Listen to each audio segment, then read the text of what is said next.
Hi, this is Gary. Here at EV Musings, we've had a couple of technical issues this week, along with a few timing issues relating to additional work, which meant that the episode that we were scheduled to send out this week is not yet ready to go. As a result, we're rebroadcasting an episode from the middle of last year, which was called Ice, Ice, Baby. Hope you enjoy it.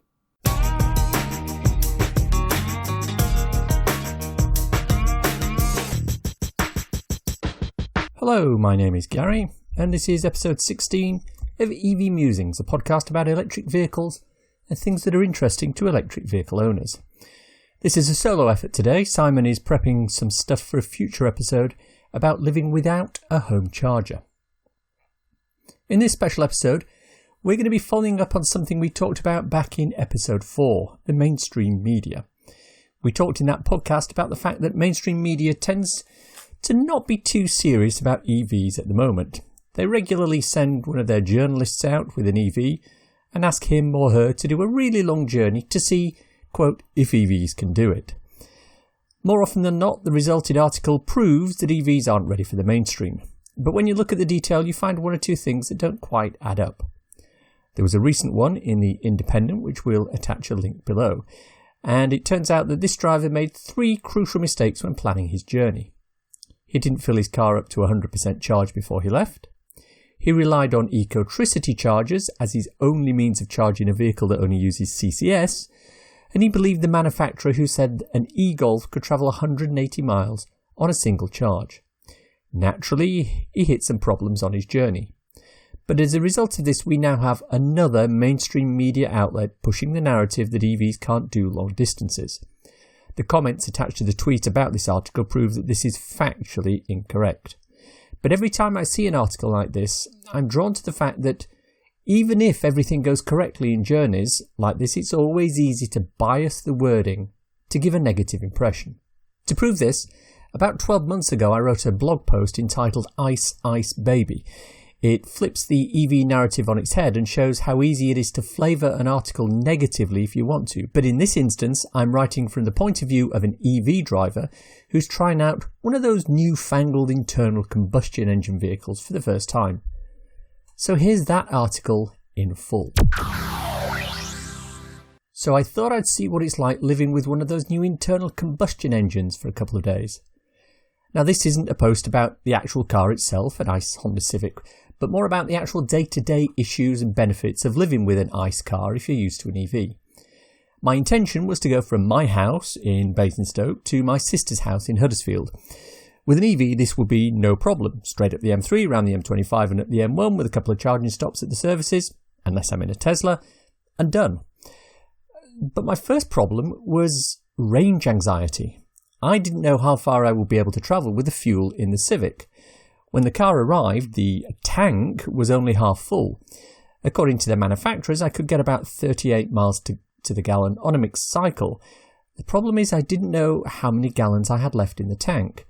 That's right, there's no GOM on the majority of ICE cars, so it's a bit hit and miss when it comes to working out how far you can go. How these ICE drivers don't go around in a state of permanent range anxiety is beyond me. My next problem was when I got in the car to drive off. With our EVs, of course, we start the day fully charged, but with the ICE car only half full, I had to head off and find a petrol station to fill up first. Finding a petrol station wasn't a big problem, as there are around 8,000 of them dotted all over the country. They're reasonably convenient, although not as convenient as recharging at home, obviously, but be warned, most of them close at night, so if you run out after about 11 p.m, you could find yourself stranded. However, when I got to the petrol station, I hit my first snag. A plethora of fueling options.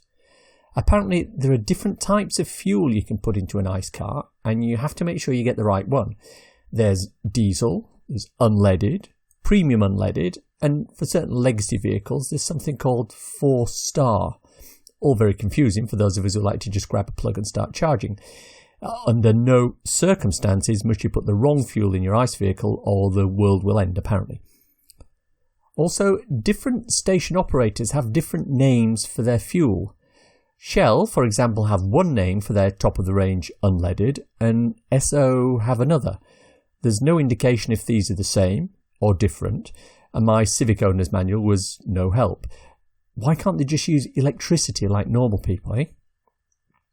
My next surprise was the actual fueling itself. Rather than locking the fueling connector into the vehicle and walking away, I had to stand there and hold the lever to allow the fuel to flow. Very strange. Only when it was finished could I go and find a latte and a sandwich. Oh, and by the way, while some refueling stations allow card payment at the pump, most of them require you to actually go into a little office at the edge of the forecourt to pay after you've filled up. This can take quite a few minutes if there's a queue. The biggest surprise by far was the cost. Putting enough unleaded into my Civic to top up cost me around £28. At home, this would have been free on my solar panels, but for comparison, for that amount of money, I could have run my EV for almost 600 miles off grid electricity. But the £28 was only enough to fill half my tank, approximately 150 miles. Incidentally, I checked all 8 pumps in the refueling station and not a single one was on free vend. This was common across all the refueling locations I visited. Driving the car itself was interesting. Obviously, there's a noise factor. ICE cars make a lot of it, more so if you're using diesel. But more disappointing was the performance. I put my foot down at the lights and the car engine engaged and started to pull forward as the engine decided to power up.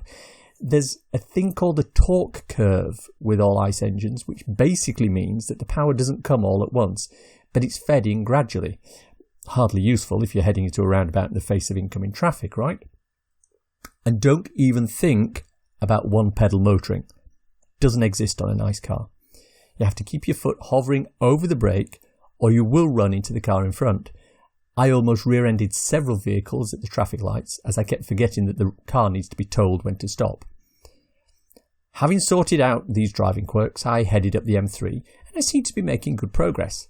The charge meter, fuel gauge, stayed pretty much where it was for the first 40 miles or so, which was quite confusing. But then something weird happened. The fuel gauge needle dropped. It went from completely full to just over 3/4 full in about 35 miles. All my range calculations went out the window and I started to get worried. This was compounded by the fact that there was no regenerative braking to feed power back into the engine. It didn't matter how much I stood on the brake, I couldn't seem to get the fuel gauge to stop moving down. Then I hit some traffic on the M25. Found myself stationary for about 15 minutes. In my EV, that's not an issue. No battery use, no loss of range. But with this ICE car, I could almost see the fuel gauge moving, even though I wasn't. It was like the engine was draining the fuel without actually moving the car forward. I crawled along to Toddington Services. The fuel gauge was showing I'd used a little less than 1/4 of a tank of fuel. I calculated that I could get as far as Newport Pagnell and top up there, but given the erratic fuel gauge, the lack of regen and the drain while stationary, I decided to fill up at Todd. No sense in getting range anxiety and worrying about being stranded on the side of the road, right? I also needed to pee, so I parked, peed, paused for a second to check out the range of overpriced foods at the M&S and grabbed a coffee. It was when I got back to my car that I had another realisation about this ICE vehicle. I still had to go around to the fuel station and repeat the process of finding the right nozzle, standing holding the lever as the connector transferred the liquid, then queuing behind the other people waiting to pay before I could be on my way. No plugging in and leaving it while you do other things. There doesn't appear to be the ability to let the car refill itself while you do something else. Seems a bit of a waste of time if you ask me. Anyway, as I was putting the nozzle back on the pump, I accidentally spilt some unleaded. It went down the side of the Civic, onto the floor and over my hand. What awful smelling stuff it was. I spent a few minutes cleaning up before continuing. Someone from the office had to come out and put sand down on the floor to soak it up. I was disgusted at this, but not as disgusted as I was when I found out the price. Apparently the people at the service stations have added a premium to the fuel there because you're a bit of a captive audience.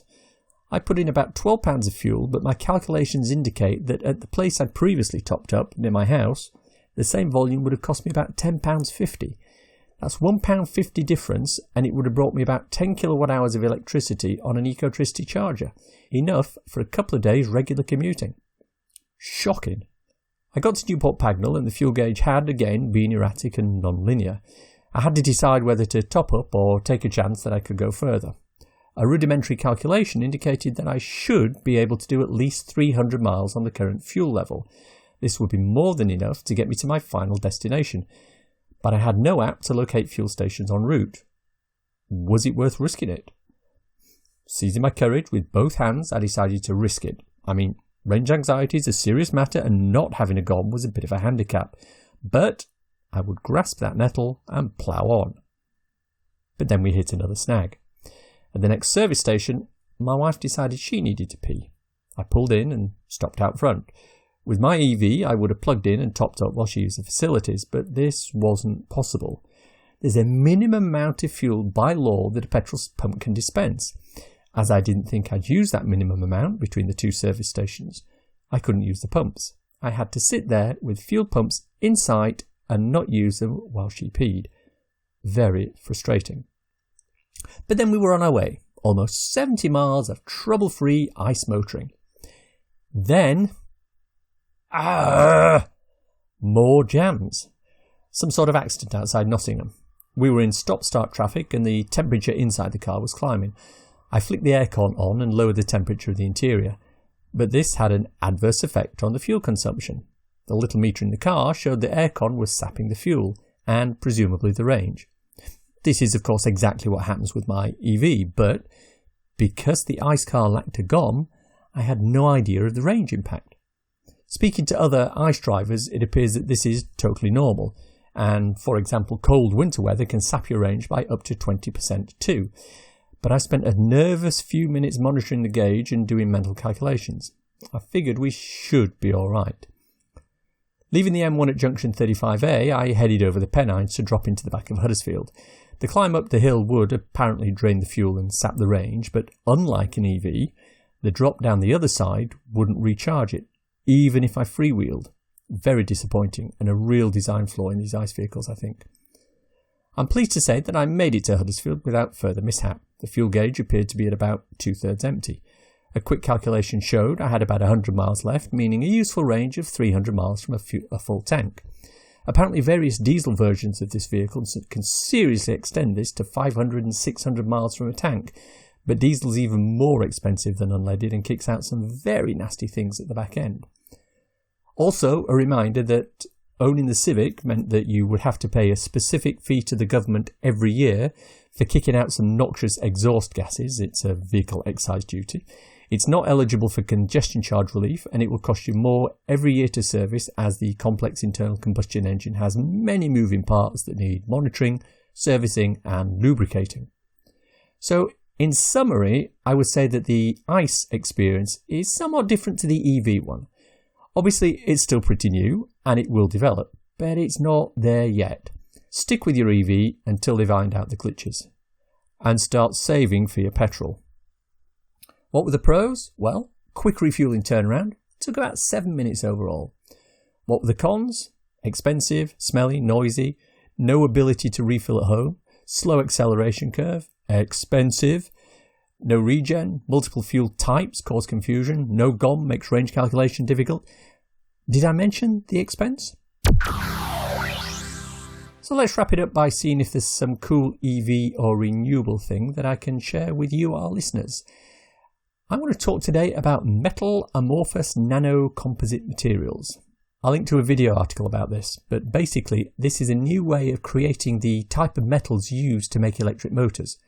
The metal's almost like extremely thin ribbon, and the benefit of this is that it can be made into a motor that, for the same electric power, is up to 100 times smaller. And this is great for applications such as electronics, power converters and things like that. But where it really comes into its own is when you apply it to the motor driving an electric vehicle. If the metal enables the same power to be produced at a 100th scale, then keeping the scale the same means that the power of an electric motor is increased quite considerably. The upshot of this is that the motors powering electric cars can be made more powerful without impacting the size or form factor. But the other benefit of this material is that it doesn't heat up as much as similar metals, and this means that for the same power input, higher rotational speeds can be achieved. The upshot of all of this is that smaller, more powerful motors for EVs can be produced. This is obviously still in the lab stage. Researchers at Carnegie Mellon in Pittsburgh are looking at this currently, but it has a lot of potential. And that's our show for today. Hope you enjoyed listening to it. If you want to contact us, Simon is at the EV Side on both Twitter and YouTube, and I'm the Real Gary C on Twitter.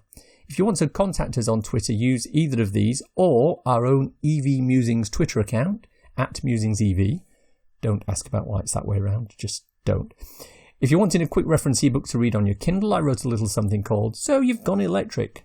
It's available on Amazon worldwide for the measly sum of 99p or equivalent, and it's a great little introduction to living with an electric car. Links for everything we've talked about in the podcast today are in the description. If you've enjoyed this podcast, please subscribe. We're available on iTunes or wherever you get your podcasts. Please leave a review as it makes us feel loved. And if you find somebody who might benefit from this podcast, please recommend it to them. Better still, grab a hold of their phone and subscribe them for us. Thank you very much. Bye.